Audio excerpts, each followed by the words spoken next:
معانا كمان النهارده ضيفه في المسرح بينكم، اعلاميه وصحفيه شابه صديقه، عملت محاضره لشباب صغير في سن اعدادي عن الاعلام. المحاضره دي عجبتني، شفت ان ممكن مش بس الشباب الصغير هو اللي يستفيد منها، لا احنا كمان كلنا نستفيد. هي هتقدم لنا النهارده جزء صغير من المحاضره دي عن الاعلام، وهنشوف ارتباطها بموضوع حلقتنا. معانا النهارده ديانا الضبع، اتفضلي.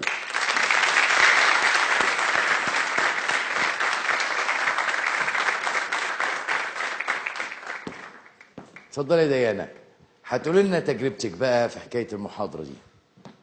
موضوع المحاضرة اللي أنا عملتها اسمه من فضلك خبط قبل ما تدخل.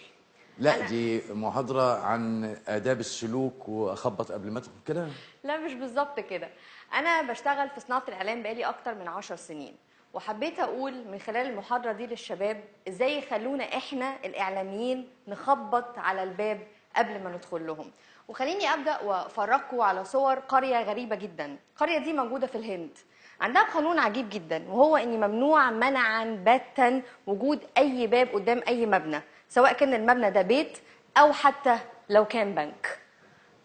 مفيش سداح مداح تماما. يقول لك باب النجار مخلع كلهم نجارين هناك. غالبا كده. يعني بالعافيه البنك ممكن يسمحوا له بباب ازاز زي ما هو موجود في الصوره دي كده، بحجه يعني منع دخول الحيوانات، لكن مش الحراميه لا سمح الله ولا اي حاجه. القريه دي اسمها قريه شاني شنغانابور في الهند.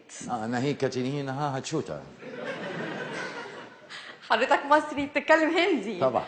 تمام. طيب بالمناسبه بقى، لو طبقنا النظام ده في مصر حضرتك تتصور ايه اللي ممكن يحصل؟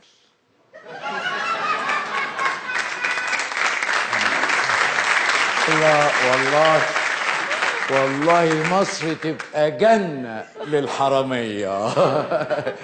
لا وتنشيط سياحي كمان، احنا عندنا سياحة علاجية وسياحة علمية وسياحة ترفيهية، هيبقى عندنا سياحة لصوصية. هيبقى كده كل شيء مستباح تماما. والحقيقه احنا مش بس بيوتنا اللي ليها ابواب واللي محتاجين لها ابواب علشان ما تتنهبش، لكن عقولنا كمان ليها ابواب. الودن باب، والعين باب، والمناخير باب، والبق باب. وانا النهارده عايزه اتكلم عن بابين تحديدا، العين والودان، وهما البابين اللي بيدخل منهم الاعلام. طبعا العين بتشوف والودن بتسمع. بالظبط كده. حضرتك اتكلمت في المسرحيه عن حاجات كتير اختفت في عصرنا الانضغاطي، وانا الحقيقه متوقعه حاجه كمان قربت تختفي في عصرنا ده. الفقر؟ لا. البطاله؟ للاسف برضو لا. امال ايه؟ الريموت كنترول. لا ليه لا؟ ده الريموت كنترول تيكا تيكا تيكا تيكا تيكا، ده مسلي جدا. يعني انا ما كنتش حابه اضايق حضرتك، لكن للاسف هو قرب يختفي. زمان ولحد دلوقتي لما عمل اعلاني بيثير جدل، دايما صناع يقولوا لك يا سيدي مش عاجبك في ايدك ريموت كنترول، حول المحطه. الحجه السخيفه، يقول لك نعمل احنا قله ادب وتخطي اخلاقي وانت في ايدك الريموت كنترول، حول. بالظبط كده. انا اعتقد ان الحجه دي مش هتبقى موجوده قريب جدا انها تبقى اكسبايرد، لان ببساطه احنا بقت في ايدينا الموبايل، وبالتالي احنا عندنا التايم لاين طول النهار شغال قدامنا على الفيسبوك وعلى تويتر. ما بنختارش خالص ايه اللي بيجي عليه، لا حد فينا بيختار ايه الاخبار اللي يشوفها، ولا ايه البوست اللي بتيجي، ولا ايه الصور اللي بتيجي، حتى الفيديوهات. الفيسبوك شال من علينا عبء ان احنا نختار ان احنا نشغل الفيديو او لا، بيجي لنا الفيديو شغال على طول. يعني الاعلام هو اللي بقى بيختارنا مش احنا اللي بنختاره. بالظبط كده. وعلى فكره تسويق الاعلام الالكتروني قايم على الفكره دي، ان الاعلام هو اللي بيختارك وبيجي لغايه عندك. وبالتالي اعتقد لو عملنا اشعه على دماغنا غالبا هيبقى شكلها كده من كتر. طب انت عايزه تقولي ايه يعني؟ صدقني يعني انا سالت نفسي نفس السؤال ده، يعني جيت عند المرحله دي سالت نفسي طب انت عايزه ايه دلوقتي؟ اكيد انا مش بطلق دعوه لحذف فيسبوك وتويتر من على موبايلاتنا. والله اعلنيها وانت تتقطعي في الصاله. مش هخرج اساسا. لكن انا بدعو انه يبقى زي ما الفلتر ده بيفلتر الميه دي احنا كمان محتاجين ان احنا نفلتر دماغنا. وبالتالي انا عايزه اتكلم على 5 رسائل اعلاميه و5 فلاتر محتاجين نحطها على دماغنا واحنا بنستقبل الرسائل دي. يعني الاعلام بيحضر اسلحه عشان يهاجمنا.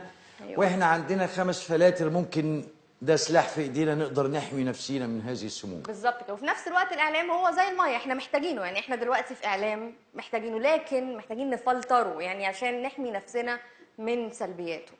اول نوع من انواع الرسائل هي رساله واضحه جدا، رساله ايجابيه مثلا زي يوميات ونيس، شيء واضح ان هو ايجابي ورسالته ايجابيه، او رساله سلبيه زي مثلا شخص بيشتم طول الوقت، ضيف بيشتم طول الوقت، مذيع بيشتم طول الوقت.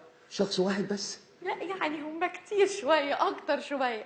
وعشان هو مش شخص واحد بس، في حاجه يعني خبر كده عند علم النفس عايز يقوله لنا، انه مش معنى ان الرساله سلبيه ان احنا محصنين منها، لكن كل ما الرساله اتكررت اكتر كل ما حبيناها اكتر وكل ما اتعودنا عليها وممكن كمان نقلدها. وبالتالي مش كفايه ان احنا نبقى عارفين ان الرساله دي سلبيه علشان نبقى محميين منها، لكن لازم كمان ندرك ونحط فلتر على دماغنا. بالتالي اول فلتر هو احذر التكرار. يعني مطلوب مننا لما نلاقي حاجة عمالة تزن على ودنا وبتتكرر في الإعلام، بتتكرر، نفهم أو نحذر إن إحنا يعني ناخدها كده ببساطة. زي ما بنقول إن إحنا لما بنسمع ألفاظ في المسلسلات بتبقى غريبة علينا، بعد شوية ما بتبقاش غريبة، بتبقى عادية جدا، ويبقى ده دور سلبي وهدام. مش المفروض يعني أو المفروض نحذر قوي من حكاية التكرار. بالظبط كده. تاني رسالة هي رسالة كويسة وإيجابية، لكن هي مش معمولة عشان نقلدها، ليست للتقليد. مثلا في المسرحية احنا شفنا حضرتك مثلا جبت ريم من شعرها. بس شفناها قبل كده كتير. ايوه، لكن اكيد مش هدفك انك انت بتروج مثلا العنف الاسري، او انه كل اب بنته مضايقاه يجيبها من شعرها، لكن حضرتك كنت بتسخر من افكار معينة مجسدها في شخصية ريم في المسرحية. ومعظم الاعمال الساخرة اللي ليها رسالة بيبقى غالبا ده هدفها، مجسد افكار معينه من خلال شخصيات، لكن ده مش معناه ان احنا نقلد ده في حياتنا من غير ان احنا نفهم الرساله. وبالتالي الفلتر الثاني هو افهم معنى الرساله. ايوه، تفهم معنى الرساله كويس. ايوه، محتاجين نفهم معنى الرساله كويس قبل ما نقلدها. ثالث رساله هي الرساله الكاذبه. خليني اقول لحضرتك واقول لحضراتكم انه احنا كصناع اعلام بينا منافسه قويه جدا، مين اللي يقول لك التويته الاولانيه، مين يحط العاجل الاول على الشاشه. واثناء المنافسه دي حقيقه بتحصل اخطاء وافتقاد للدقه. يعني مثلا عادي جدا تلاقي عاجل وفاه فلان الفلاني، بعد دقيقتين نفس القناه عامله مداخله تليفونيه مع فلان الفلاني ده بينفي خبر وفاته. وبالتالي يعني احنا ممكن نغلط لدرجه ان احنا نموت ناس عايشه في سبيل المنافسه دي. ده طبعا غير وسائل الاعلام اللي بتتعمد ان هي تقول رسائل او اخبار كاذبه. وبالتالي ثالث فلتر هو ما تصدقش كل حاجه تتقالك. تمام.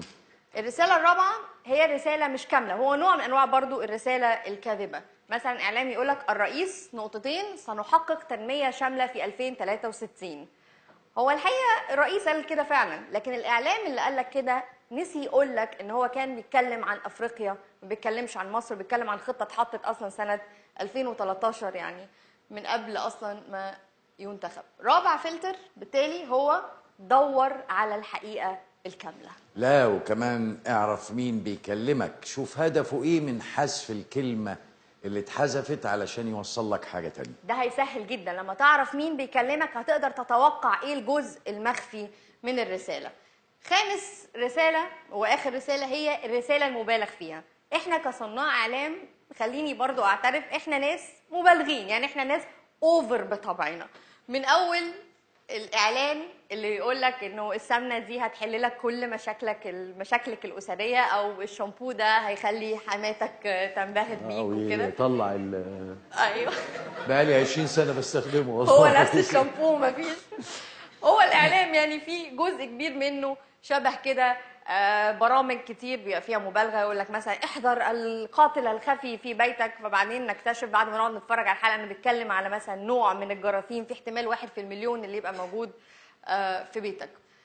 كمان الناس لما بقت بتمارس الاعلام اللي هو في الاعلام الاجتماعي برضو بقى فيها نفس الداء، بقت مبالغه برضو بنفس الطريقه. فتلاقي مثلا شاهد قبل الحذف، او مثلا بنات بتبالغ جدا في التظاهر بالذات التين ايجرز بالتظاهر باجسامها مثلا نحيفه، والناس بتبالغ في ردود الافعال، لازم لايكس. وكمان الفيسبوك دلوقتي يعني ما بقاش فيه لايك برضو، مش اوفر كفايه، فلازم يقول لك واو يعني عشان نبقى برضو ناخد نصيبنا يعني من الافوره. وبالتالي انا لو انا ما عنديش الجسم ده انا ممكن احس ان انا وحشه، ان انا بنت قبيحه، لكن قبل ما ثقتي تتهز في نفسي انا محتاجه اعرف ان ده برضو نوع من انواع الاعلام، وبالتالي هو لا يخلو من المبالغه زيه زي اي وسيله اعلاميه. وبالتالي الفلتر الخامس والاخير هو حط كل حاجه في حجمها الطبيعي.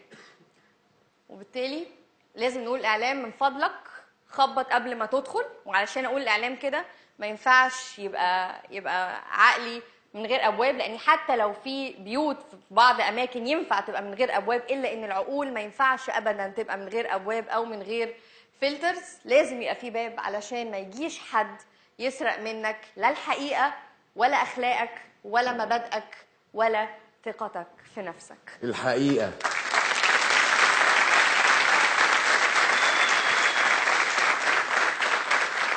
لازم نخلي في عقولنا بعض الابواب اللي تتقفل قدام العابسين. اشكرك انا جدا على الجزء من المحاضره الممتعه دي، اشكرك جدا جدا. تحيه.